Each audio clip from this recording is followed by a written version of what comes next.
உலகத் தமிழர்களுக்கும் தமிழறிந்த மாந்தர்களுக்கும் தமிழன் தொலைக்காட்சியின் வணக்கம். நேயர்களே, இன்று நமது அரசியல் அரங்கம் நிகழ்விற்கு உயர்மிகு தாஸ் பாண்டியன் அவர்கள் வருகை தந்திருக்கிறார். இவர் பாரதிய ஜனதா கட்சியின் பிரமுகர். அது மட்டுமல்லாது பத்திரிகை துறையில் பத்திரிகை நடத்தி வருகிற ஆசிரியர் என்ற வகையில் அவரோடு நாம் அரசியல் பேசுவோம். ஐயா வணக்கம். வணக்கம்.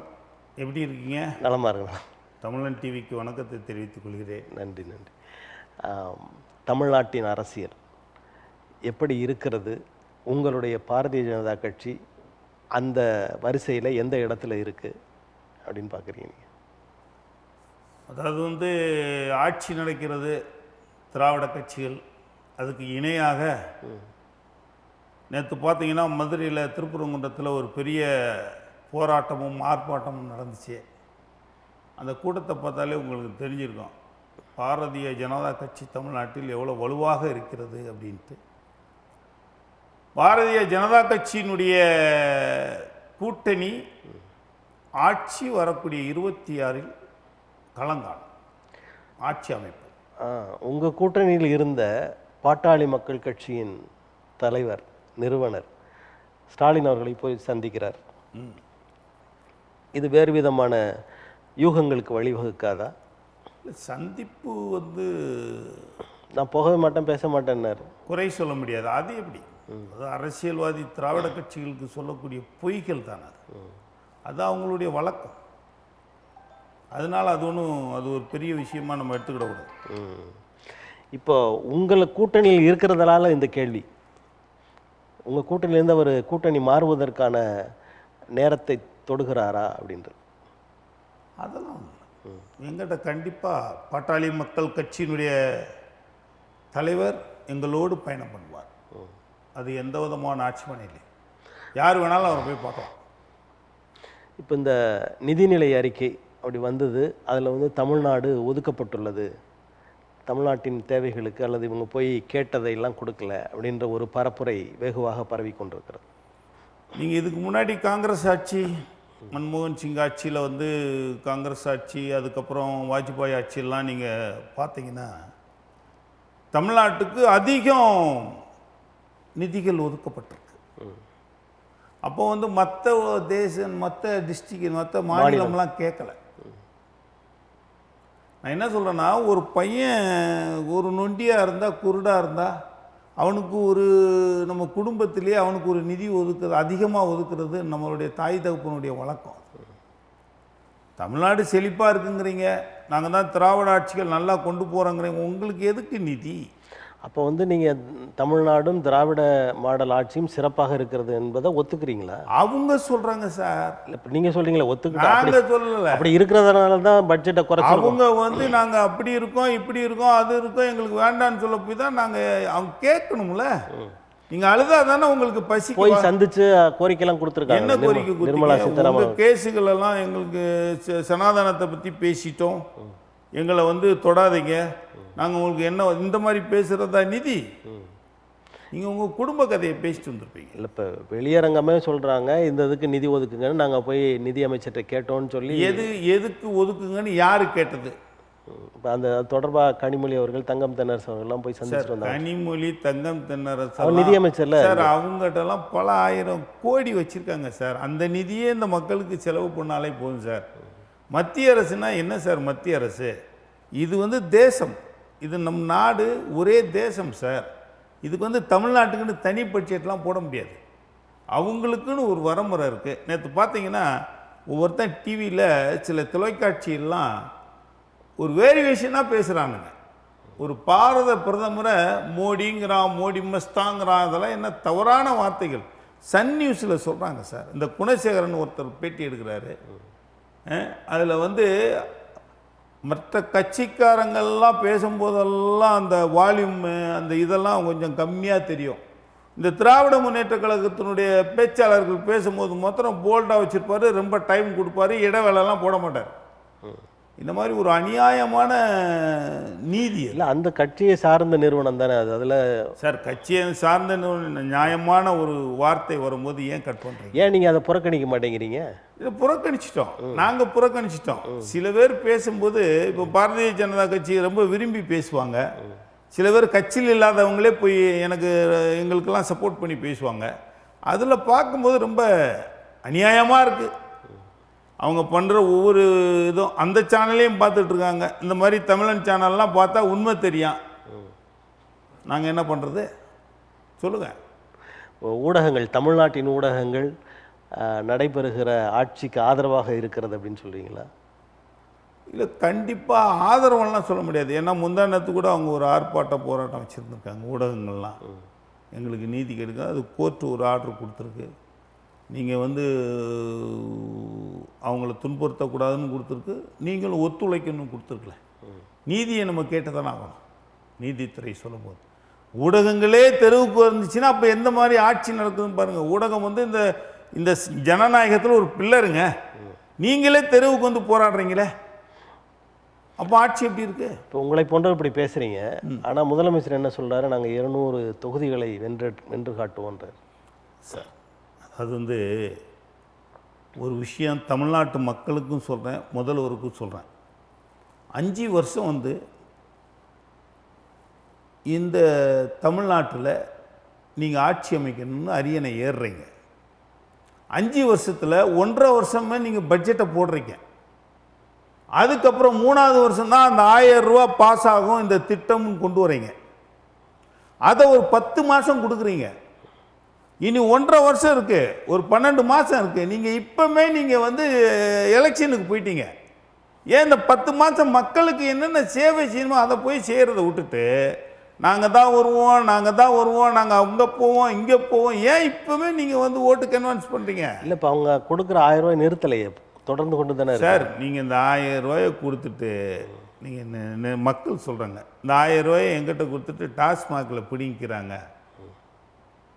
சார், ஒருத்தனுக்கு பசிங்கிற போது நம்ம இப்போ இல்லை, உங்களுக்கு தெரியாத ஒன்றும் இல்லை, உங்களுக்கு கற்று தான் கொடுக்கணுமே தவிர நீங்கள் நீந்த கற்றுக் கொடுக்கணும். நீங்கள் எங்களுக்கு ஒரு வேலை வாய்ப்பு கொடுத்தீங்கன்னா நாங்களே உழைச்சி சாப்பிட்டுப்போம். எங்களுக்கு ஒரு மெடிசன் ஃப்ரீயாக கொடுத்தீங்கன்னா நாங்களே உழைச்சி சாப்பிட்டுப்போம். எங்களுக்கு கல்வி ஃப்ரீயாக கொடுத்தீங்கன்னா நாங்களே படித்து நாங்களே வேலை செஞ்சு நாங்களே சாப்பிட்டுப்போம். நீங்கள் எதுக்கு எங்களுக்கு இலவசம் கொடுக்குறீங்க?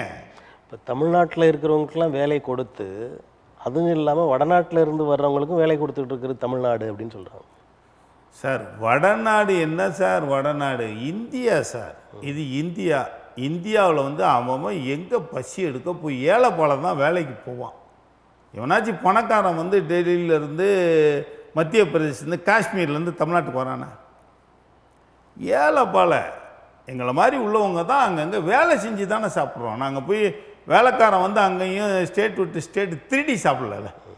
இல்லை, அந்த வாய்ப்பு இங்கே இருக்குல்ல தமிழ்நாட்டில். என்ன வாய்ப்பு இருக்குது? தமிழன் பூரா எங்கே போயிருக்கான்? அதை கேளுங்க. தமிழன் இன்னைக்கு இதை விட அதிகமாக சம்பாதிப்பதற்காக வெளிநாடுகள் எல்லாம் இருக்கிறாங்க. அப்புறம் அவன் போய் அங்கே போய் வேலை செய்கிறத நம்ம தேசத்தை காப்பாற்றுறதுக்கு பக்கத்தில் இருந்து வேலை செய்கிறான். நீங்கள் அவனை குறை சொல்கிறீங்க. இவன் இங்கேருந்து வெளிநாட்டுக்கு ஆசைப்பட்டு ஓடிடுறான். நான் வடநாடுக்காரில் குறை சொல்லலை, தமிழ்நாட்டில் அந்த மாதிரியான வாய்ப்புகளை கொடுக்குறாங்க. தமிழ்நாடு பாராட்டுகிற அளவில் இருக்குது அப்படின்றது. வாய்ப்பெல்லாம் கொடுக்கல, இங்கே ஆள் இல்லை வேலை செய்கிறது. அதாவது எல்லாரும் சொல்லுவாங்க, வடநாட்டிலேருந்து ஹிந்தி பேசுகிறவன் பாரு நைட்டும் பகலும் இந்த பாலத்தை கட்டுறான், கம்பியை உழைக்கிறான், காலையில் 6 மணிக்கு எந்திக்கிறான், 3 மணிக்கு வேலை செய்கிறான்ட்டு. அது இப்போது இந்த பாலம் போடுற ஸ்கீமே ஃபாரின்காரன் கொண்டு வந்தது. அந்த ஃபாரினில் போட்ட பாலங்கள் எல்லாமே நம்ம இந்தியன் தான். நீங்கள் பார்த்தீங்கன்னா அந்த காலத்திலே போய் உட்காந்து விடிய விடிய வேலை செஞ்சு குடும்பத்தை காப்பாற்றுறதுக்கு அது நாடு விட்டு நாடு போயிருக்கான்.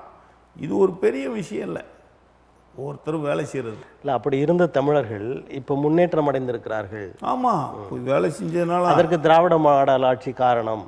திராவிட மாடல் என்னங்க? எங்க திராவிடம் தாங்க இந்த நாட்டை கெடுத்து குட்டிச்சவராக்குனது. அதாவது ஏன்னா குட்டிச்சோறாக்குனா எப்படி வளர்ந்துருக்கு? வளர்ந்துருக்குன்னு அவங்களே சொல்லிக்கிறாங்க. நீங்கள் ஒன்று தெரிஞ்சுக்கோங்க, நீங்க சொல்றதுலயே முரண் இருக்கு. அதாவது இவங்க எல்லாம் வளர்ந்துட்டாங்க, அதனால சார் பட்ஜெட் அவங்க தான் சொல்றாங்க சார். நொண்டியா இருக்கிறவங்களுக்கு சார் கொடுக்கணும்னு அவங்க சொல்றீங்க. வளர்ந்துட்டாங்கன்னு அவங்க சொல்றாங்க, நாங்க அதனால தான் கொடுக்கல. அவங்க வளர்ந்துட்டாங்க அவங்களே சொல்லிட்டு இருக்காங்க. அதுக்கப்புறம் உள்ள வந்து பார்த்தா தானே தெரியும். உள்ள வந்து பார்த்தீங்கன்னா நீங்க சரி, இப்ப அவங்க 1948 சொன்னதை மாத்திரம் கேட்டுட்டு நீங்க ஆட்சி செய்யறீங்களா? சார், உண்மை நிலவரம் என்ன சார், உங்களுக்கு தெரியாதா? நீங்க வந்து உங்களுடைய கணக்கு வழக்கை பார்த்தா ஒவ்வொரு அரசியல்வாதிகளும் திராவிட கட்சிகள் 1947 காமராஜர் ஆட்சி முடிஞ்ச உடனே அண்ணா ஆட்சியை தொடங்கி இது வரைக்கும் நீங்கள் ஆண்டுகிட்டு இருக்க திராவிட கட்சிகள் ஒவ்வொரு எம்பி ஒவ்வொரு எம்எல்ஏ சிஎம் வீட்டில் பார்த்தீங்கன்னா பல லட்சம் கோடி கொள்ளையடிச்சு வச்சிருக்கீங்க. இருக்குல்ல, உச்சபட்ச அதிகாரம் உங்கள்ட்ட இருக்குல்ல, ஏன் அதை எடுக்க மறுக்கிறீங்க? சார் இருங்க, அதைத்தான் எடுத்துக்கிட்டே நாங்கள் வந்து 10 வருஷம் தான் சார் ஆச்சு. நீங்க 70 வருஷமா ஆண்டு. அதாவது ஒரு பாருங்க, நீங்க 70 வருஷத்துக்கு ஒரு புக் எழுதுறதுக்கும் நாங்க ஒரு 10 வருஷம் புக்கு எழுதுறதுக்கும் வித்தியாசம் இருக்கு. நாங்க எத்தனை கலைகள் எடுப்பீங்க, போற இடம் பூரா ஊழல். இப்போ இந்த அமைச்சர்கள், திராவிட கட்சிகளின் அமைச்சர்கள் வச்சிருக்கிற சொத்து அதிகமான சொத்து. இந்த சொத்துக்களை மட்டுமே எடுத்தாலே போதுன்ற நிலையில் இருக்கும்போது அதை ஏன் கை வைக்க மாட்டுறீங்க நீங்க? சார் நாங்கள் உள்ள இது வரைக்கும் இடி ரைடு விட்டுட்டு தானே இருக்கிறோம். அது வந்து மிரட்டி எங்களோட கூட்டணி வாங்க அதெல்லாம் நீங்க பணம் கொடுங்க, நீங்க எதுக்கு வரீங்க? மக்கள் ஓட்டு போடுறாங்க, உங்களுடைய தோணி அங்கே தெரியுது, உங்களுடைய தோரணையும் தெரியுது நீங்க பொய் சொல்றீங்கன்னு. மக்கள் வேற வழி இல்லாமல் அந்தந்த ஏரியாவில் இந்த குறுநில மன்னர்கள் இருப்பாங்களா, அப்போ அந்த மாதிரி திமுக வந்து திருச்சியில் நேரு, இங்கே பொன்முடி, இங்கே துரைமுருகன் இப்படின்னு ஒவ்வொரு குறுநில மன்னர்களை வச்சு எல்லாத்தையும் ஏமாற்றி சாதி வாரியாக மிரட்டி சாதி சண்டையை இழுத்து இந்த தமிழகம் குட்டி சவராகி போச்சு சார். இந்த நாடு, இந்த தமிழக திராவிடர்கள் முத்துராமலிங்க தேவரையே இவங்க வந்து ஜெயிலில் பிடிச்சு போட சொல்லி இவங்களெல்லாம் போராடினாங்க சார், ஒரு நல்ல மனிதரை. ஓகேவா? அப்படி அந்த அந்த இது மட்டும் இல்லை, அது ஒரு காங்கிரஸ் காலத்திலே திராவிட காங்கிரஸ் காலத்தில். ஆனால் அதுக்கப்புறம் திராவிட கட்சிகள் முத்துராமலிங்க தேவரை பற்றி பேசி முரசொலியில் எழுதி பெரிய பிரச்சனைகள்லாம் சாதி சண்டைகள்லாம் இழுத்து விட்டவங்க திராவிடர்கள் தான். ஆனால் காமராஜர் ஆட்சி காலத்தில் பாவம் ஒரு தாழ்த்தப்பட்ட சமுதாயத்தினுடைய ஒரு கக்கன் என்ற ஒரு மினிஸ்டர், ஒரு மந்திரியை போட்டு அப்பமே துப்பாக்கி சூடெல்லாம் நடத்தியது இந்த தமிழகத்தில். அப்பவுமே ஆரம்பிச்சிட்டாங்க சாதி கலவரத்தெல்லாம். அதுக்கு முன்னாடிலாம் கலவரங்கள் இல்லையா? இல்லை, அதுக்கு முன்னாடி இருந்தால் கூட உங்களுக்கு வந்து அரசியல் ஆட்சி அமைப்பு 47க்கு அப்புறம் தானே சார். நம்ம திராவிடர்கள்லாம் என்ன சொல்கிறாங்க, ஒரு ஆரிய கூட்டம் எங்களை அடக்க பார்த்ததால் தான் நாங்கள் வெகுண்டு எழுந்து அவர்களுக்கு எதிராக வேலை செய்கிறோம், அந்த பாகுபாடுகள்லாம் நீக்க நாங்கள் வழி காணுகிறோம். ஏன்னா அவங்க தான் அதை தொடங்கி வச்சாங்க, அந்த 4 வருட பாகுபாடெல்லாம். அதை உடைக்கிறது தான் எங்கள் வேலைன்றாங்க. நான் உங்கள்கிட்ட ஒரு கேள்வி கேட்குறேன். ஆரியர்கள் அப்படி யாரை அடக்கிட்டாங்க சார்? அவன் சாப்பிட்றான், அவன் படிக்கிறான், அவன் முன்னேறுறான். ஆரியன் இந்த நாட்டுக்குள்ளே வர வேண்டாம், ஆரியன் இவன் வரக்கூடாதுன்னு சொன்னவன் யார் சார்? இந்த தேசம் வந்து பாரத தேசம் வந்து இந்த உலகம் வந்து மக்களுக்காக மனிதனுக்காக படைக்கப்பட்டது. அவன் எங்க வேணாலும் போய் பொழைக்கலாம். நீ எங்க இருந்து வந்த? இப்ப ட்ரம்ப் அங்க இருந்து விரட்டுறாரு. இங்க நான் நியாயமா போனீங்கன்னா, நியாயமா போனீங்கன்னா ஏத்துக்கிறாரு. 17,000 பேரோ 1.5 லட்சம் பேரோ 18 லட்சம் பேரோ அத்துமீறி நியாயம் இல்லாம சட்ட ரீதி இல்லாம போயிருக்காங்க. கை விலங்கு போட்டு அனுப்புறாராம். சார் நீங்க தப்பா போனீங்கன்னா அனுப்பதானே செய்வாங்க சார். நீங்க விசா எடுத்து முறைப்படி பெர்மிட் விசா எடுத்து நீங்க போனீங்கன்னா அவங்கள வெட்டலையே ட்ரம்ப். இங்க இருந்தானே அனுப்பப்பட்டவர்கள். இந்த அரசு 10 ஆண்டு கால அரசு அதெல்லாம் பார்க்கலையா? இப்போ இல்லை சார், 10 ஆண்டுக்கு முன்னாடி இந்த 10 ஆண்டுகளில் யாரும் போகல இல்லை. இந்த 10 ஆண்டுகளில் போனால் கூட நேர்மையாக போயிருக்காங்க. அதுக்கு முன்னாடி கிட்டத்தட்ட பல லட்சம் பேர் போயிருக்காங்க காங்கிரஸ் ஆட்சி காலத்தில். அந்த மாதிரி உங்க செய்திகள் வெளிவரல. அதாவது இதுவரைக்கும் போனவர்கள் நீங்க கணக்கு கடந்த 10 ஆண்டுகளுக்கு முன்னாடி எல்லாம் ஏன் நீங்க இப்போ மாத்திரம் கணக்கு எடுக்கிறீங்க? இதுக்கு முன்னாடி இப்போ ட்ரம்ப் வெளியே அனுப்புறாருல, 17 லட்சம் பேரை வெளியே அனுப்புறாங்கல்ல, அந்த 17 லட்சம் பேர்ல யார் எத்தனை வருஷம் ஆச்சுன்னு போய் கேட்டு பாருங்க. இப்போ போனவங்க இல்லை, கிட்டத்தட்ட 20 வருஷமா 30 வருஷமா இருக்கிறாங்க சார். நீங்க அரசியல் அது ஒரு காலகட்டம், ஒரு 15 வருடமா ஏதோ ஒரு குறிப்பு வச்சிருக்காங்க. அதுல வந்து அந்த நாட்கள் அங்கே இருந்துட்டா அவங்களுக்கு குடியுரிமை கொடுக்கறதெல்லாம் இருக்காங்க. அப்படிப்பட்டவங்களை அனுப்பலையே, இவங்க தவறாக போனவங்க தான். கிரீன் கார்டு ஹோல்டர் அதெல்லாம் அதை நீங்கள் கேளுங்க. நீங்கள் அந்த செய்தியை படித்து பாருங்கள். அவர் அது என்ன சொல்கிறாருன்னா, முரண்பாடு சட்ட ரீதியாக வர்றவங்களுக்கு நேர்மையாக நியாயமாக ட்ரம்ப் அவர் தேசம் இல்லையா, அவர் நாடு இல்லையா, அதை காப்பாற்றணும்ல. இப்போ நம்ம தேசத்தை நம்ம காப்பாற்றணும். அது ரைட். இப்போ நீங்கள் சொன்னது உலகத்தில் எங்கே வேணாலும் யார் வேணாலும் போகலாம், பிழைக்கலாம். ஆமாம், பிழைக்கலாம் அப்படின்னு சொன்னீங்க. அது மாதிரி தானே இவங்களை அதை நம்பி போயிருக்காங்க. சார் நம்மளும் அங்கே தானே போய் பிழைக்கிறோம். அதுக்குன்னு நீங்கள் யாருன்னே தெரியாமல் பிழைக்க முடியுமா சார்? போய் உங்கள் ஐடி கார்டு தெரியாமல், அட்ரஸ் ப்ரூஃப் தெரியாமல், பாஸ்போர்ட் இல்லாமல், யாருன்னு தெரியாமல் அங்கே போய் உட்கார முடியுமா? அந்த குறியீடு ஒவ்வொருத்தருக்கும் வேணும் தானே. அதனால தான் தமிழ்நாடு திராவிட மாடல் ஆட்சி. இந்த திராவிடர்கள் யாரு அப்படின்றதை திராவிடன்னு இந்த சார் திராவிடன்னு நீங்கள் தமிழ் அகராதியில் ஒரு சாதி இல்லை, ஒரு மதம் இல்லை, ஒரு மொழி இல்லை சார். நீங்கள் எடுத்துக்கங்க சார். ஆய்வுகளை மறைச்சது திராவிட முன்னேற்ற கழகம், திராவிட ஆட்சிகள். நீங்கள் பார்த்தீங்கன்னா எந்த காலத்தில், கருணாநிதி அவர்களுடைய காலத்தில் தான் உங்களுக்கு தீப்பிடிச்சு எரிஞ்சிச்சு. எது? ஆய்வகமும் நீங்கள் வச்சுருக்க ரெக்கார்ட் ரூமும் தீப்பிடிச்சு எரியுது. எப்படி ரெக்கார்ட் ரூமு தீப்பிடிச்சு எரியும்? இந்த திராவிட ஆட்சி காலத்தில் எல்லாத்தையும் அழிக்கப்பட்டது. நீங்கள் திராவிடன்னு சொல்கிறீங்க, எங்களுக்கு அது புரியவே இல்லை. திராவிடன்னு ஒரு வார்த்தை இல்லை தமிழ் அகராதியில், தமிழ் டிக்ஷனரியில். அப்புறம் தேசிய கீதத்தில் திராவிடன் வச்சுருக்கீங்க சார். தேசிய கீதத்தில் நீங்கள் திராவிடன்னு ஒருத்தர் சொல்லும் போது, அந்த காலத்தில் பெரியார் சொல்கிறாரு இருந்ததுனால தானே சார். தாகூர் எழுதுனது சார். தாகூர் அவர் எழுதும்போது இதை திராவிடன்னு சொல்கிறாங்களேன்னு சொல்லி எழுதுறாரு. நாங்கள் அதை கூட எடுக்க சொல்கிறோம். இப்போ எல்லாமே அதாவது வரலாறுகளாக பதிவு செய்யப்பட்டவைகள், அதாவது தோளில் சரி அல்லது வரலாறு அதெல்லாம் இல்லை, அதெல்லாம் யாரோ சொல்ல கேட்டு தானே பண்ணியிருக்காங்க. இல்லை, இது வரலாறு இல்லை சார். நீங்கள் ஒரு இடத்துல கொஞ்சம் பெருமையாக இருக்கும்போது நீங்கள் சொன்னால், நீங்கள் இப்போ திராவிட அரசுகள் வர்றதுக்கு முன்னாடியே அயோத்தியதாச பண்டிதர் அந்த இதை உச்சரிச்சிருக்காரு, அதை பயன்படுத்தியிருக்கிறார் திராவிடம். இல்லை சார், அதாவது அயோத்தியதாசர் அவர் புக்கில் எழுதியிருக்காரு, உச்சரிக்கிறான்னு சொல்கிறீங்களே, அந்த திராவிடத்துக்கு எனக்கு அதில் அர்த்தத்தை சொல்லுங்கள். ஒரு பகுதியில் வாழ்கிற மக்கள் இல்லை, தென்னக பகுதியில் வாழ்ந்த மக்கள். நான் ஒரு புக்கில் பார்க்கும்போது ஒரு அரசு இன்னும் சொல்கிறாங்க, அதாவது இந்த இனங்கள் இருக்கு இல்லையா, மங்கோலிய இனம், கருப்பர் இனம், இந்த மாதிரி இருக்குல்ல, இது திராவிட இனமும் ஒன்றுன்னு சொல்கிறாங்க. அது தவறானது. அதாவது இது ஈரோடு ராமசாமி உச்சரித்த வேடு. அதுக்கு முன்னாடி எவனுமே திராவிடன் சொன்னதே இல்லை. அவருக்கு முற்பட்டவர் அயோத்தியதாச பண்டிதர். அதான் அவருக்கு முற்பட்டவர். எந்த புக்ல சொல்லியிருக்காரு? எதுல சொல்லியிருக்காரு? அவங்க எடுத்து காண்பிக்கிறாங்களே. இல்ல, அயோத்தியதாசர்லாம் சொல்லியிருக்க சான்ஸே இல்லை. எம்சி ராஜாவும் சொல்லியிருக்க சான்ஸ் இல்லை. நான் புக்கில் எந்த புக்குன்னு எடுத்து காமிக்க சொல்லுங்க. இது ராமசாமி நாயக்கர் உச்சரிச்ச வேடு, திராவிடன் சொல்லிட்டு, அதாவது எல்லாம் சார், ஒரு மொழியை ஒருத்தன் உயர்த்தி உயர்த்தி உயர்த்தி பேசுகிறான்னா நம்ம அவனை நம்ம ஆய்வு பண்ணணும். இப்போ இன்னும் 20 ஆண்டுகள் கழித்த இவரை பெரியாரை மறந்துட்டு கருணாநிதி உச்சரித்த வார்த்தை அப்படின்னு சொல்ல வருவீங்களா? சார், நாங்கள் பிஜேபி வந்தோம்னா நாங்கள் எல்லாத்தையும் அழிச்சிட்டு இந்த தேசம் தான் சார் வைப்போம்.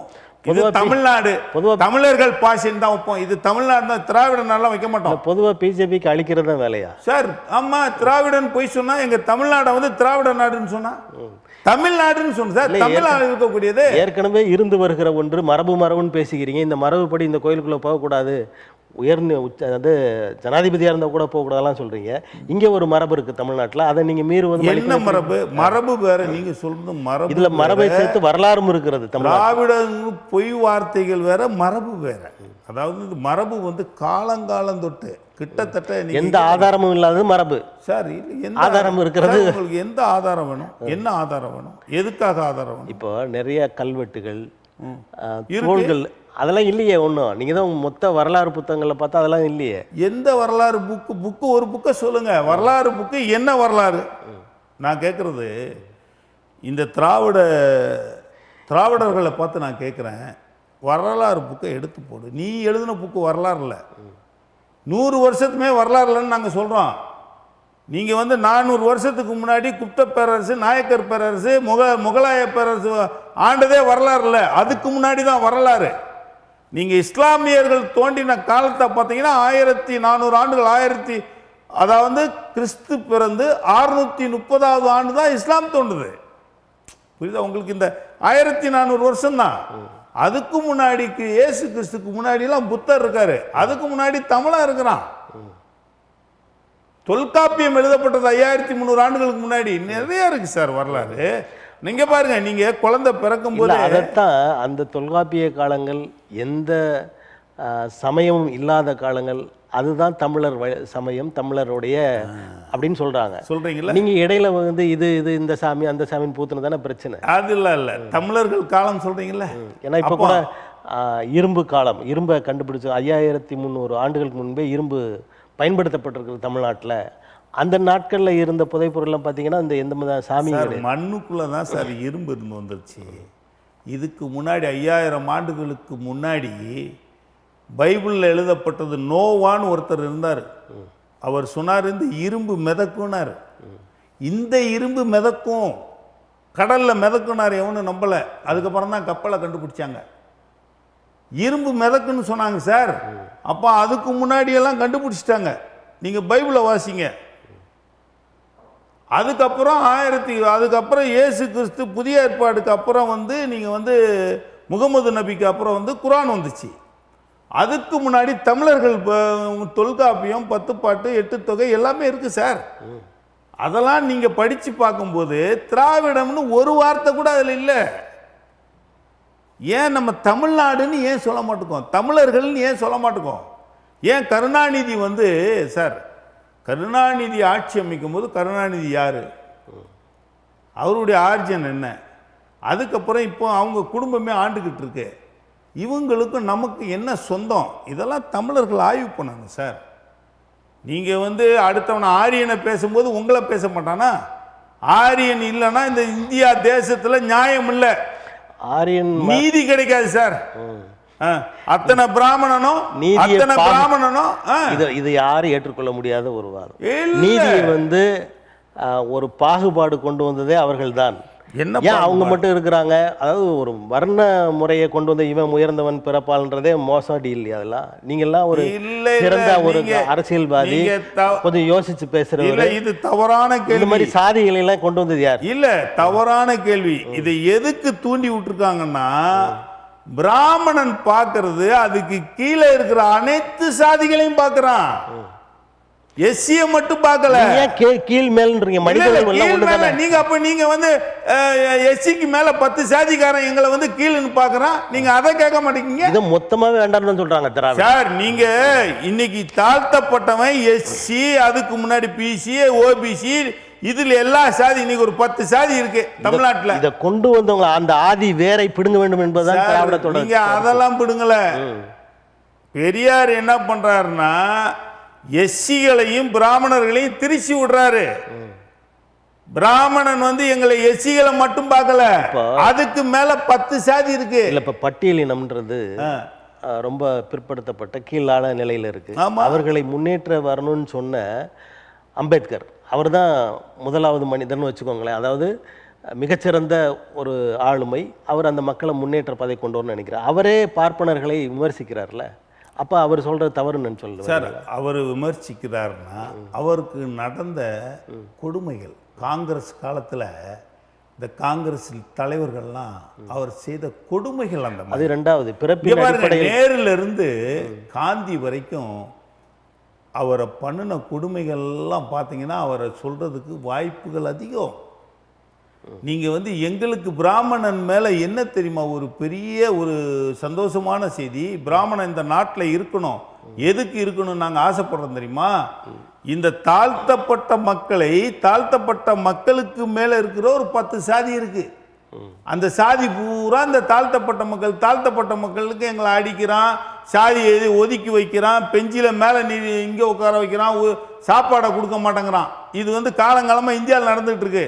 ஆனால் எங்களுக்கு மேலே பெரிய சாதின்னு சொல்கிறான்ல, இந்த தாழ்த்தப்பட்ட மக்களுக்கு மேலே பெரிய சாதின்னு சொல்கிறான்ல, அவனையே இந்த பிராமணன் நீங்களாம் தாழ்த்தப்பட்டவங்கிறான். அதுதான் இப்போ பிரச்சனை உங்களுக்கு. ஆனால் கீழே உள்ள, அதாவது பட்டியலின மக்களுக்கு மேலுள்ளவர்களை தாழ்த்தப்பட்டவர்கள்னு பார்ப்பனர் சொல்லலையா? பட்டியல் இனத்தில் இருக்கிற சாதிகளை விட்டுருங்க, அதுக்கு மேலே ஒரு 10 சாதி இருக்குல்ல. நாங்களாம் இப்போ எல்லாம் தமிழ்நாட்டிலலாம் நாங்களாம் பெரிய சாதின்னு சொல்லிட்டு இருக்கோம்ல, இவனையும் பார்ப்பனர் அடிமையாக வைத்திருக்கிறான். இது எங்களுக்கு சந்தோஷம். அப்ப அதுல பட்டியலினமும் சேர்ந்துருக்கு, அதுதானே? பட்டியலினத்தோட அவங்களையும் சேர்த்தானே வச்சிருக்காங்க. சரி, தமிழ்நாட்டில் 2026 தேர்தலில் இங்க இப்போ இருக்கிற கட்சிகளின் நிலைமைகள்லாம் எப்படி இருக்கும்னு நீங்க யூகிக்கிறீங்க? ஒன்றும் இல்லை சார், யூகிக்க இது சோசியம் இல்லை, எங்களுடைய அரசியல் அனுபவத்தில் சொல்கிறோம். இந்த தேச மக்களுக்கு வந்து நம்ம தமிழ் தேச மக்களுக்கு, தமிழ்நாட்டில் உள்ள மக்களுக்கு ஒரு பெரிய வேண்டுகோள் தான். அதாவது விஜய் என்கிற ஒரு நடிகர், நீ எல்லாம் நீ முட்டாளாக்கக்கூடாதுல்ல. 3 மாதத்துக்கு வந்து நான் வந்து காசை கொடுத்தா நான் வந்துட்டா என்னை முதலமைச்சர் ஆக்கிடுவான் அப்படின்னு நம்ம வந்து நினைக்கக்கூடாது தமிழ்நாட்டு மக்களை. இப்போ விஜய் தவிர வர்றவங்க புதுசாக கட்சி தொடங்குறவங்கலாம் அப்படி சார் எல்லாரும் அப்படி வந்தால் எப்படி சார்? நாங்கள் வந்து அதுக்குன்னு ஒரு ஒரு ஒரு ஒரு இப்போ நாங்கள் பிஜேபி ஆசைப்படுறோம்னா கிட்டத்தட்ட நாங்கள் வந்து கிட்டத்தட்ட 100 வருஷமாக இந்த பிஜேபி வந்து தொடங்கிய நாள்லேருந்து இது வரைக்கும் போராடி களத்தில் நின்று ஒரு ஆளை செலக்ட் பண்ணி வச்சுருக்கு. நேற்று கட்சி ஆரம்பித்தோம், இன்றைக்கி இப்போ நம்ம இந்த தமிழ்நாட்டை ஆண்டுறணும் அப்படின்ட்டு இருக்கிறான். எனக்கு தெரிஞ்சு காமராஜருடைய சமாதியும் கக்கனுடைய சமாதியும் இந்த பீச்சில் வந்து மெரினா பீச்சில் அந்த சமாதியை வைக்கணும். அதுக்காக நான் போராடுவேன் கண்டிப்பாக. ஏன்னா அதுக்கப்புறம் வந்து இந்த முதல்வர் சமாதி அங்கே வச்சதுனால தான் எல்லாவனையும் எனக்கு வந்து சமாதி வந்து பீச்சில் வேணும்னு சொல்லிட்டு ஒரு பெரிய ஆர்ப்பாட்டமோ போராட்டமோ இந்த நாட்டில் நானும் முதலமைச்சர் ஆயிடுவேன் அப்படின்னு சொல்லிட்டு ஒரு பெரிய கனவு காண்டுகிட்டு இருக்காங்க. ஏற்கனவே இருக்கிற பிரச்சனை பத்தாதுன்ட்டு மற்ற இடங்களில் புதைச்சவங்களையும் தூக்கி கொண்டாந்து புதைங்க. கண்டிப்பா சார், இங்க உள்ளோன்னு எடுத்துரு. இது சுடுகாடு இல்லை, பீச்சு சார். பீச்சு வந்து அந்த 3 பேரை எடுங்க அப்படின்னு சொல்றதுல ஒரு பொருளுக்காக எடுத்து சார். நீங்க வெளியில இருக்கிறதையும் கொண்டாந்து உள்ள வைங்க. நீங்க எடுக்கலன்னா வெளியில இருந்து கொண்டு வந்து வைக்கணும்ல. நீங்க ஏன் இங்க வைக்கிறீங்க? இதை எடுத்துக்கொண்டு போய் நீங்க வேற இடத்துல வைங்க. இனிமேல் இறக்க போகிற பெரிய ஆட்கள் ஆளுமைகளை வேணா வைக்காதீங்க அப்படின்னு சொல்லலாம். அதுக்கு சார் அது சட்டம் இருக்கு. இப்போ வச்சதே தவறுங்கிறேன் நானு. நீங்க 3 பேருமா இந்த தமிழ்நாட்டை ஆண்டீங்க. உங்க 3 பேருக்கு முன்னாடி காமராஜர் வந்து இந்த நாட்டில் இந்த தேசத்துல வந்து சும்மா ஒரு சாகும்போது ஒரு 27 ரூபாய தலகணியில வச்சு செத்தாரு. அவர் முதலமைச்சர் இல்லையா? இருக்கிற வந்து டேம்ல இருந்து எல்லாத்தையும் அவர் வந்து கெட்டினார். அவர் முதலமைச்சர் இல்லையா? அந்த மாதிரி நோக்கங்கள் அப்படி இல்லை. சத்துணவு திட்டத்தை கொண்டு வந்தார், அவருடைய நோக்கம் இல்லையா? இந்த 4 பேருக்கு மட்டும்தான் அந்த மாதிரியான ஆட்சி இருந்தது, அப்படி பண்ணியிருக்காங்களே தவிர. எந்த 4 பேருக்கு மட்டும் இவங்க ஆட்சி இருக்கு? அண்ணா, கலைஞர், எம்ஜிஆர், சார் இவங்களை விட திறமையான சிஎம் சார், உண்மையான சிஎம் சார். அதாவது ஊழல் இல்ல சிஎம். இல்ல, இன்னொன்னு நாளோட ஒன்று இருக்கிறத விட தனிப்பட்ட முறையில் ஒன்று இருக்கிறது வந்து சிறப்புக்குரியது தானே. சிறப்புக்குரியதை எங்க வைக்கணும்? மக்கள் பார்க்குற இடத்துல வைக்கணும். சிறப்பு இல்லாதவனை 4 வரையும் தூக்கி நீங்கள் வந்து வேற எங்கேயாச்சும் கொண்டு போய் வைக்கணும். காமராஜரை இந்த மெரினா பீச்சில் இந்த சமாதியை கண்டிப்பாக காமராஜரையும் கக்கனையும் கண்டிப்பாக வைக்கணும். இது குறித்து ஆர்ப்பாட்டம் போராட்டம்லாம் நடத்தியிருக்கீங்களா சார்? இதுக்கு ரொம்ப போராடி இருக்கோம். அதாவது நான் எல்லா இடத்துலையும் இதை கேள்வியாக கேட்பேன். காங்கிரஸ் இப்போ காங்கிரஸ் தலைவர்கள் இது போராட மாட்டாங்க. இப்போ காங்கிரஸ் கக்கன் அவர்களை தவிர பக்தவச்சலம் போன்றவங்கள அவங்களெல்லாம் வச்சிடலாம் சார். காங்கிரஸ் பக்தவச்சலம் இவங்களை விட காமராஜரும் கக்கனும் இந்த கட்சிக்கு, காங்கிரஸ் கட்சிக்கு ஆற்றிய பெரிய வேலைகள். ஊழல் இல்லாத மக்கள் தலைவர்கள். தன்னுடைய மருந்து கூட நீங்கள் வந்து ஜிஹெச்சில் வாங்கி சாப்பிட்டவங்க, அரசு மருத்துவமனையில் வாங்கி சாப்பிட்டவங்க. நீங்கள் அந்த மாதிரி ஒரு நல்ல மனிதர்களுக்கும் நல்ல ஆட்சியாளர்களுக்கும் ஊழல் இல்லாத மனிதர்களுக்கும் கொடுக்கணும் சார். இன்னைக்கு பார்த்தீங்கன்னா 13 ஆண்டுகள் குஜராத்தை ஆண்டு 10 வருடம் 12 வருடம் இந்தியாவை பிரதமராகி இதுவரைக்கும் எங்களுடைய பாரத பிரதமர் மேலே ஒரு சின்ன ஒரு அலிகேஷனோ ஒரு ஊழலோ ஒரு குற்றங்களோ நீங்கள் காமிக்க முடியாது. தொடர்ந்து பேசிட்டே இருக்காங்க எதிர்கட்சிகள். நீங்க தனியா அவருக்குன்னு ஒரு விமானமே எத்தனையோ கோடியில் வச்சிருக்கிறாருன்றாங்க. அவருக்கு விமானம் வந்து அரசு விமானம் சார், அரசு வண்டி, அது அரசு ஊர்தி. அது இல்லாம கூடவே கூட்டிட்டு போறாரு அதானியா, என்னோட பினாமினி தான் இங்க எங்க உனக்கு தொழில் தொடங்க அதிகாரம் அப்படின்றாங்க. ஒரு நாடுன்னு இருந்துச்சுன்னா சார், அவர் ஒரு ஊழல் செய்யலைன்னா மொத்த மக்கள் அவருக்கு வாக்களிச்சிருக்கணுமா இல்லையா?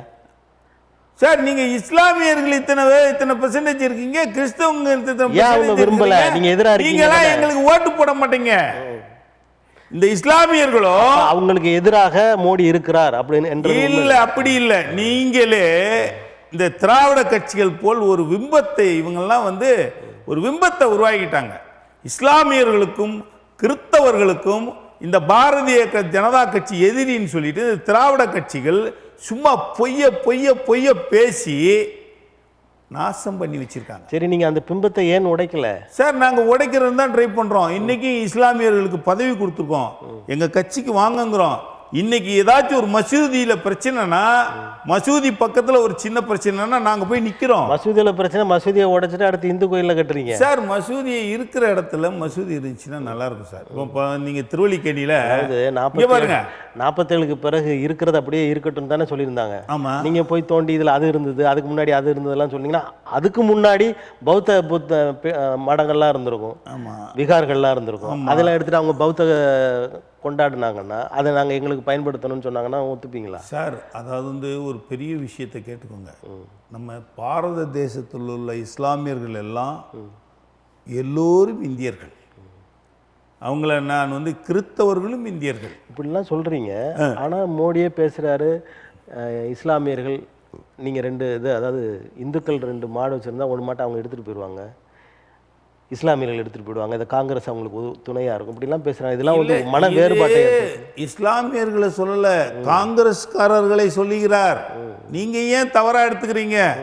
காங்கிரஸ்னா அது வந்து இஸ்லாம் கட்சியா? இஸ்லாமியர்களுக்கு கொடுத்து விடுவார்கள் அப்படின்னு சொல்லியிருக்கேன். இல்லை, காங்கிரஸ் வந்து இஸ்லாமியர் கட்சி, காங்கிரஸ் வந்து பொது கட்சி அல்ல.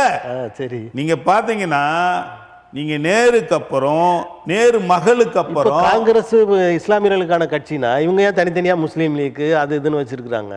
சார் அது மக்களை ஏமாத்துறதுக்கு.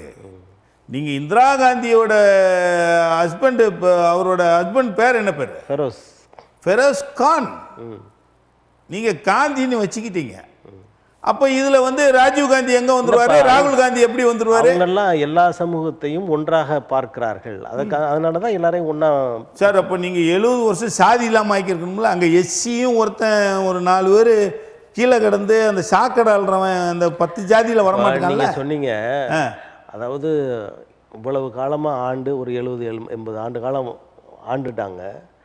அதற்கு பிறகு நாங்கள் 10 ஆண்டு காலத்தில் என்ன செய்ய முடியும் அப்படின்னீங்க.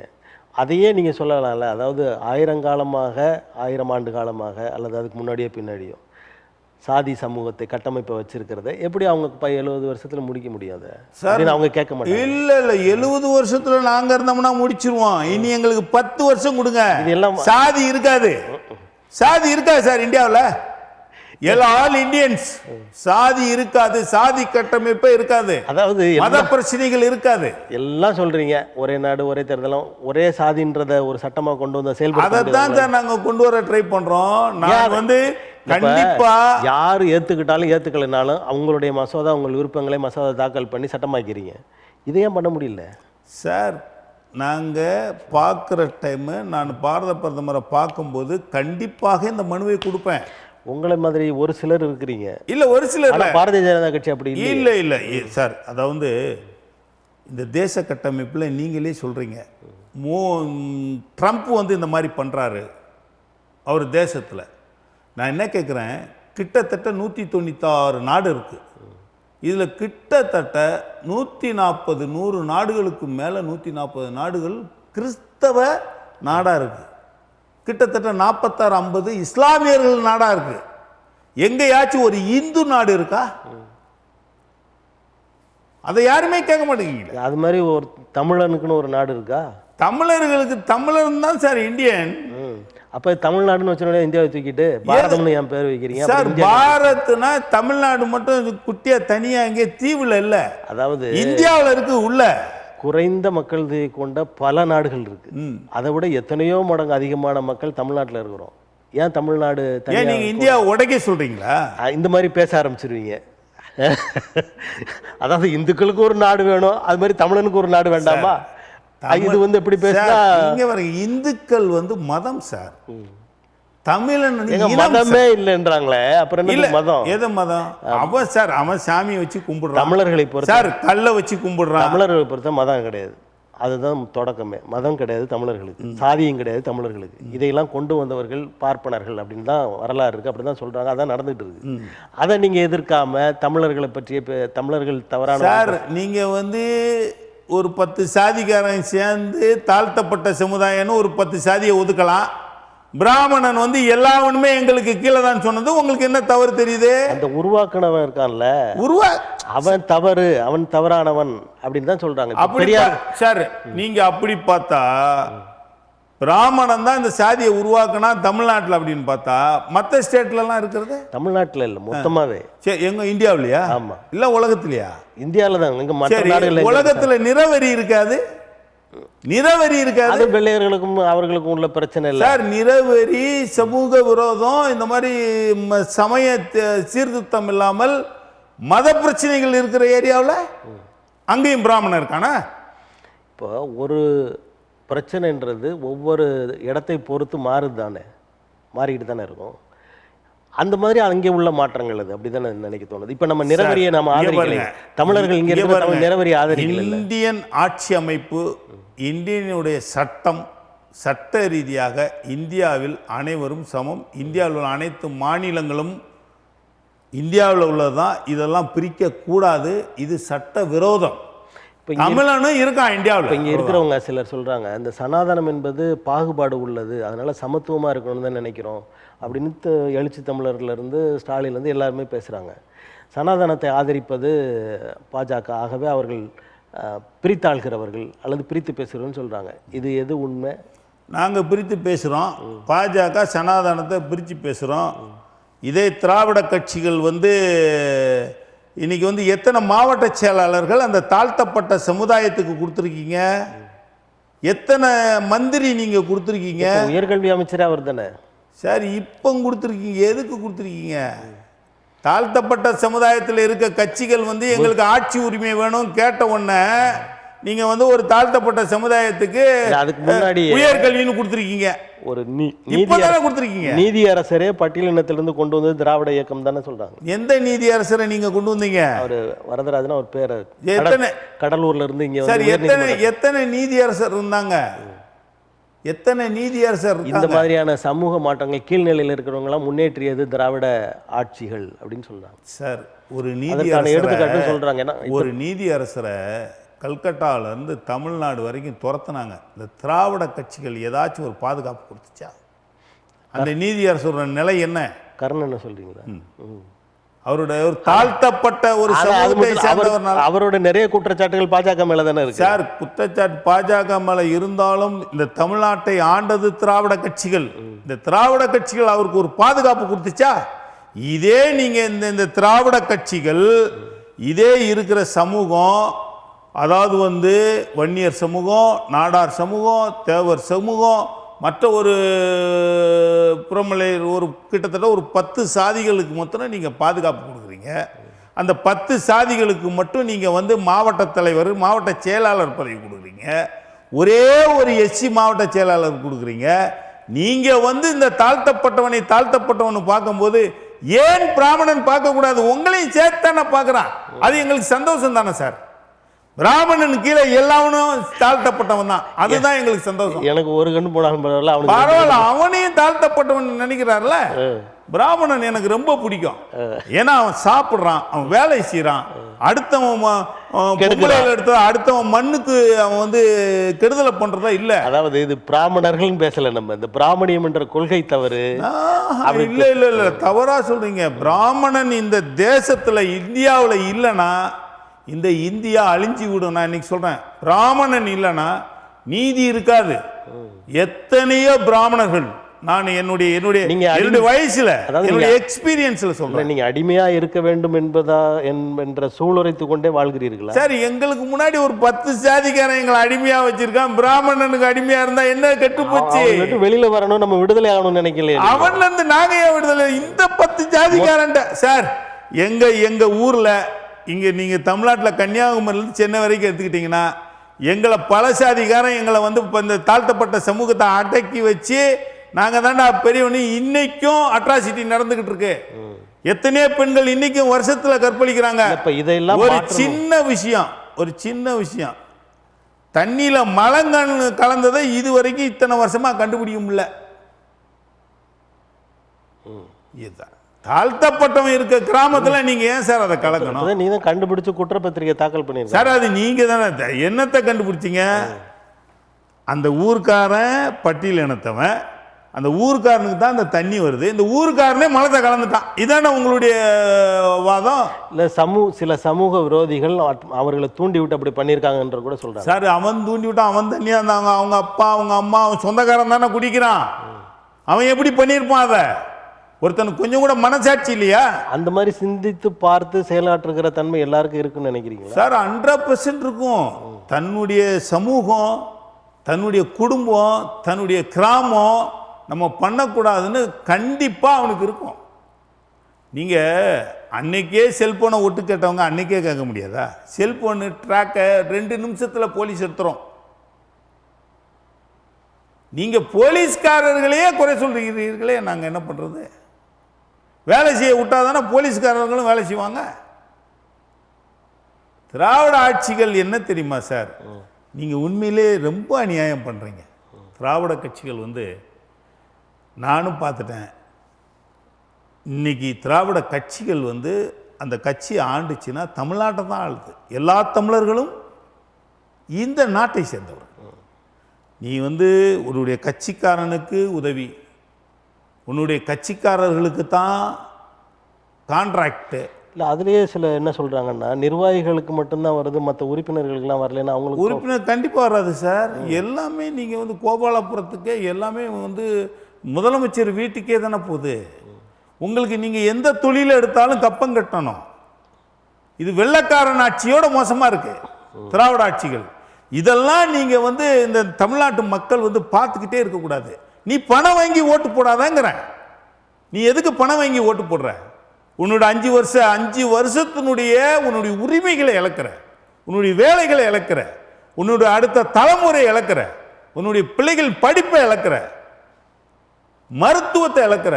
இந்த நாட்டில் சுத்தமான தண்ணி கூட கிடைக்கும். இவங்க பணம் கொடுத்து வாக்குகள் வாங்குறாங்க. ஆனால் புள்ளி விவரங்கள் என்ன சொல்கிறாங்கன்னா, கடந்த தேர்தலில் அதிகமான தொகையை செலவழித்தது பாரதிய ஜனதா கட்சி. அப்போ அவங்க பணம் கொடுக்கலையா சார்? தொகை செலவழிப்பது வேற, மக்களுக்கு பணம் கொடுப்பது வேறு. நாங்கள் தமிழ்நாட்டில் எந்த மக்களுக்கும் பணம் கொடுத்து நாங்கள் ஓட்டு வாங்கலை. எங்களுக்கு ஒரு தடவை ஆட்சி வரட்டும், இந்த திராவிட கட்சியினுடைய ஊழல்களையும் திராவிட கட்சியினுடைய நிலையையும் நாங்கள் காட்டுவோம். எங்களுடைய அண்ணாமலை தலைவருடைய தலைமையில் வரக்கூடிய 26ல் நாங்கள் கண்டிப்பாக ஆட்சி பிடிப்போம். இப்போ அது வரைக்கும் ஒரு தலைவராக அவங்க தமிழ்நாடு பாரதிய ஜனதா கட்சி தலைவராக இருப்பாரா?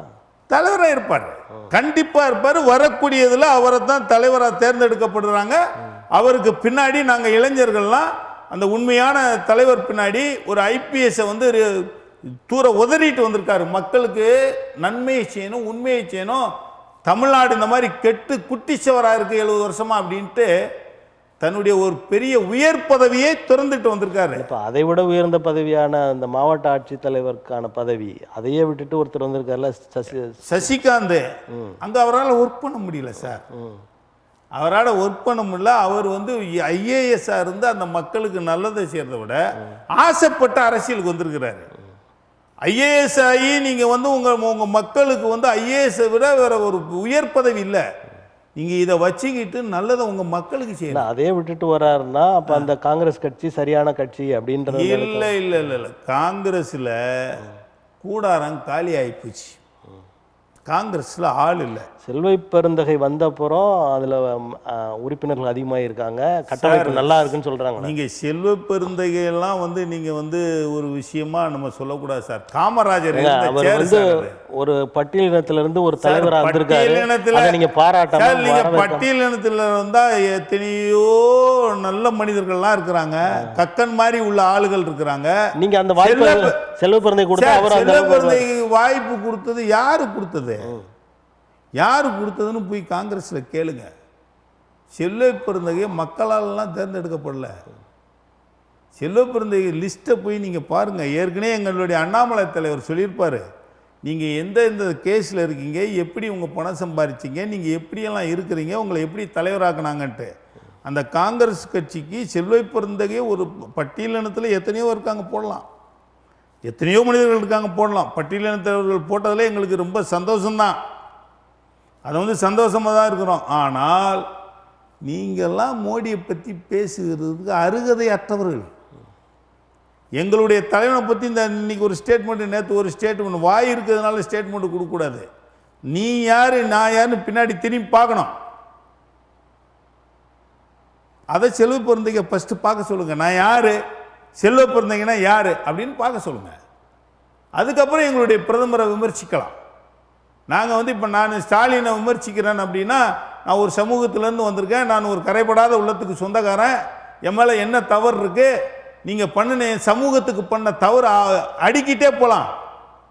துப்பாக்கி சூடுலேருந்து தாமிரபரணி ஆற்றிலிருந்து நீங்கள் எங்களுடைய சமூகத்தை எப்படி எப்படி ஒதுக்கி வைக்கிறீங்க, நீங்கள் மதுரை விமான நிலையத்துக்கு போகிற டைமெல்லாம் எப்படி சாதி சண்டையை இழுத்து விட்றீங்க, எப்படி முரசொலியில் தேவர் பெருமானை பற்றி எப்படி எழுதுனீங்க, நீங்கள் எப்படி முரசொலியில் சண்டை இழுத்து விட்றீங்கலேருந்து எங்களுக்கு எல்லாம் தெரியும்.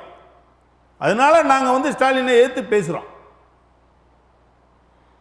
இப்போ திமுக வந்து தேவர் அவர்களை உயர்த்தி பேசியதா இல்லை தாழ்த்தி பேசியதுன்னு நினைக்கிறீங்களா? தாழ்த்தி திமுக வந்து தேவர் அவர்களை அவமானப்படுத்திருக்கு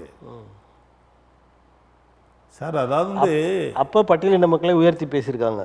முரசொலியில் வந்து பட்டியலின மக்களை உயர்த்தி இருக்கு திமுக அப்படின்னு நினைக்கிறீங்களா? ஏன் இப்போ ரெண்டு சார், அவர் வந்து நீங்கள் தேவரை முத்துராமலிங்க தேவரை பற்றி நீங்கள் வந்து அவர் சாதி மதமெல்லாம் கிடையவே கிடையாது. அவரை நீங்கள் சாதியில் சேர்க்கவே சேர்க்காதீங்க. அவர் ஒருபோதும் நான் உயர்ந்த சாதி, ஒருபோதும் அவர் சாதி வன்மை பிடித்த மனிதரில். அவர் வந்து ஒரு தெய்வப்பிறவி தான். எல்லா ஏழை எளிய மக்கள், தாழ்த்தப்பட்ட மக்களுக்கு தான் அவர் சொத்தப்புறம் கொடுத்துருக்காரு. நீங்கள் ராமநாதபுரத்தில் போய் கேளுங்க, உங்களுக்கு தெரியாது என்ன இருக்கு. ஏன் நீங்கள் இவங்களையும் சிண்டு முடியறீங்க? தேவர் பெருமான் வந்து தேவர் மக்களும் தாழ்த்தப்பட்ட மக்களுக்கு ஏன் சிண்டு முடியறீங்க? இல்லை, இப்போ அவர்களுக்கு இருக்கிற முரண்பாடுகளை விலக்கி கொள்வதற்கு அவர் ரெண்டு தரப்புக்குமே பாதுகாப்பு கொடுப்பது தானே அரசின் கடை. அப்படி தான் அவங்க பண்ணணும் அப்படின்றாங்களே சார். அதாவது வந்து இது பேசணும்னா பெரிய விவாதம். சரி, இது விடுங்க. இப்போ அரசியலுக்கு வாங்க. உங்களது புது கூட்டாளி சீமானவர்கள் அப்படின்னு பேசுகிறாங்க எல்லாரும். பாரதிய ஜனதா கட்சியின் புதிய கூட்டாளின்னு பேசுகிறாங்க. அதாவது மறைமுகமாக கூட்டணியாக சேராமல் உங்களுக்கான ஆதரவு நிலைகளை எடுக்கிறார், ஆதரவாக பேசுகிறார். நீங்களும் அவரை வாழ்த்துறீங்க. தமிழிசை முதற்கொண்டு எல்லாருமே சீமான் எங்களோடு வருகிறார். அப்போ அர்ஜுன் சம்பத், கிளை அமைப்புகளான அர்ஜுன் சம்பத் கூட அதை சொல்கிறார். அது அவங்களுடைய கருத்து. என்னோட உங்கள் கருத்து, ஒரு உண்மையை சொன்ன சீமானை நாங்கள் வந்து பாராட்ட தான் செய்வோம். அதனால் அவர் வந்து பிஜேபிக்கு பக்கம் சாஞ்சிட்டார், பிஜேபிக்கு வாழலாம் நாங்கள் கூட மாட்டோம். ஏன் ராமசாமி நாயக்கரை பற்றி உண்மையை தானே சொல்கிறாரு, உங்களுக்கு எழுதி வச்சதை தானே சொல்கிறாரு. சாதியே பேசாதீங்கன்றீங்க, அப்புறம் நாயக்கர் ஏன் சேர்க்குறீங்க சார்? அவர் தானே வச்சாரு. அவரே வேண்டாம் இனிமேல் பயன்படுத்த மாட்டேன்னு சொல்லிட்டாரு. சொல்லி அதை பயன்படுத்தலை. ராமசாமி நாயக்கர் தான் எனக்கு ஒரு பெரிய மாநாட்டிலே சொல்லியிருக்காரு. நாயக்கர் நான் படித்ததில் ராமசாமி நாயக்கர் தான். அந்த நாயக்கரை தூக்குங்கன்னு சொல்ல வேண்டாமா? இல்லை, இது வரைக்கும் நீங்கள் எந்த புக்கிலையும் தூக்கலையே. திராவிட கட்சிகள் எதுன்னு எந்த புக்கிலையும் ராமசாமி நாயக்கரை தூக்கவே இல்லையே. அப்படி இல்லை, நிறைய இடங்கள் அதில் எடுத்திருக்காங்க பெயர்கள். சார், நீங்கள் நிறைய புக், நான் உன் புக் எடுத்துகிட்டு வரேன், அந்த புக்கில் ராமசாமி நாயக்கர்னு போட்டிருக்கு, அதை நான் காமிக்கிறேன். நான் அப்படி தான் பேச முடியும். ஆமாம், அதை காட்டுங்க, அதை நம்ம சொல்லலாம், பேசலாம். அதை வந்து கண்டிப்பாக காட்டுறேன். நீங்கள் சொல்லியிருந்தா எடுத்துகிட்டு வந்திருப்பேன். என்கிட்ட இருக்குது புக்ஸ் எல்லாம். நான் திராவிடத்தை பற்றியும் படிச்சிருக்கேன், மங்கோலியனை பற்றி படிச்சிருக்கேன், உங்களுக்கு வந்து இந்த உலகத்தில் கிரேக்கரை பற்றி படிச்சிருக்கேன். சரி, இந்த நாட்டில் எல்லாம் பைபிள், குரான், பகவத்கீதை, ராமாயணம் எல்லாத்தையும் படிச்சிருக்கேன். உங்கள் தலைவர் 20,000 புத்தகம் படித்தது மாதிரி நீங்களும் படிச்சீங்க? இல்லை, 20,000லாம் நான் சொல்ல மாட்டேன். நான் எனக்கு தெரிஞ்சு ஒரு 50 புக்குகள். அவர் 20,000 புக்கு படிச்சிருக்கலாம். ஏன்னா அவருக்கு ஐபிஎஸ் வாய்ப்புகள் அதிகமாக இருக்குது. 20,000 புக்கு இருக்கும். படித்து பார்த்து வைக்கிறதுல என்ன இருக்குது அவருக்கு? நீங்கள் வந்து புக்கு அதிகமாக. இன்னொன்று, அரசியல் தொடர்பாக தான் நான் வெளிநாட்டுக்கு அதை படிக்க போனேன்னு சொல்கிறாரு. அந்த அளவிற்கு தெளிவில்லாத ஒருத்தரையா தமிழ்நாட்டு தலைவராக பாரதிய ஜனதா கட்சி போட்டிருந்தாங்க அது வரைக்கும். அப்படி இல்லையே. இப்போ எத்தனையோ அரசியல்வாதிகள் ராகுல் காந்தியிலேருந்து எத்தனையோ பேர் அமெரிக்காவுக்கு போகிறேன், வெளிநாடு போவாங்க, அரசியல் ரீதியாக போகிறேன்னு சொல்லி போயிருக்காங்க. போவாங்க, சரி, அங்கே உள்ள நடைமுறைகளை பார்ப்பாங்க. ஆனால் படிக்க போனது தெரியல. இந்த நாட்டில் எத்தனையோ தடவை காங்கிரஸ் கட்சி நிறைய தலைவர்களை படிக்க அனுப்பிச்சிருக்கு. நிறைய தலைவர்கள் போயிருக்காங்க. ராகுல் காந்தியும் போயிருக்காங்க, படிக்கிற ராஜீவ் காந்தியும் போயிருக்காரு அரசியல் ரீதியாக. அதனால இது ஒரு தவறு இல்லை. இல்லை, இம்மாதிரியான பொறுப்புகளுக்கு வந்து தவறுன்னு சொல்லலை நான். அந்த அளவிற்கு தகுதி இல்லாத ஒருவர் அத்தனை நாட்கள் அங்கே தமிழ்நாட்டில் தலைவராக இருந்திருக்காங்க. சாகுற வரையிலும் படிக்கலாம். அதுக்கெல்லாம் தகுதி அண்ணாமலை தலைவரை விட தகுதி எவனுக்கு இல்லை. நீங்க வந்து ஒரு தலைவனை நேருக்கு நேரம் ஒரு பேட்டியில கேளுங்களேன். நீங்க உங்க டிவியில வச்சுக்கோங்க, எங்க தலைவருக்கு நிகராக ஒரு தலைவன் வந்து பேட்டி கொடுத்துட்டோம், பேசிட்டோம். சார் நீங்க இருக்கிற திராவிட கட்சிக்காரன் பூரா நான் சொல்றேன் சார், நீங்க எல்லா சன் நியூஸ்லையும் எல்லா சன் டிவிலையும் பாருங்க, பொய்யா தான் பேசுவாங்க. நமக்குன்னு ஒரு நியாயம் இருக்குல்ல. இல்லை, நீங்கள் அப்படி சொல்கிறீங்க. அவங்க என்ன சொன்னாங்க, பாரதிய ஜனதா கட்சிக்காரங்க உள்ளே வந்தாலே பொய்யாவே பேசுகிறாங்க. நாங்கள் உள்ளே வரலையே. சரி, இதை மக்கள் பார்த்து நீதி சொல்லுவாங்க. 2026 அதுக்கான தீர்ப்பு கிடைக்கும்னு நம்புவோம். கண்டிப்பாக. இவ்வளவு நேரம் உங்களுடைய நேரத்தை தந்து உங்களது கருத்துக்களை தமிழன் தொலைக்காட்சி வேலை தந்தமைக்கு எங்களது நன்றி. நன்றி, வணக்கம், ஜெய்ஹிந்த்.